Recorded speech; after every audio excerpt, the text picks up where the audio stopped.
Évangile de Jésus-Christ selon saint Luc, chapitre 6, versets 39 à 42. En ce temps-là, Jésus disait à ses disciples en parabole, « Un aveugle peut-il guider un autre aveugle? Ne vont-ils pas tomber tous les deux dans un trou? Le disciple n'est pas au-dessus du maître, mais une fois bien formé, chacun sera comme son maître. Qu'as-tu à regarder la paille dans l'œil de ton frère, alors que la poutre qui est dans ton œil à toi, tu ne la remarques pas? Comment peux-tu dire à ton frère, « Frère, laisse-moi enlever la paille qui est dans ton œil, alors que toi-même ne vois pas la poutre qui est dans le tien?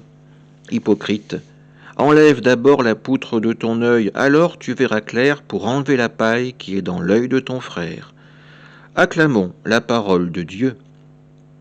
Un aveugle peut-il guider un autre aveugle?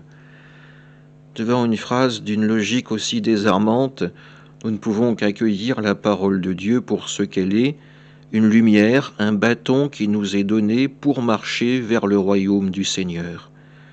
Bien souvent, nous sommes des aveugles qui s'ignorent. Nous croyons voir, nous croyons comprendre. Et pourtant, la véritable croyance, la véritable foi nous échappe bien souvent. C'est avec l'aide de l'Esprit Saint que nous pourrons déjà repérer la direction du royaume de Dieu, et une fois affermis par l'Esprit Saint, nous pourrons alors guider ceux que le Seigneur mettra sur notre route.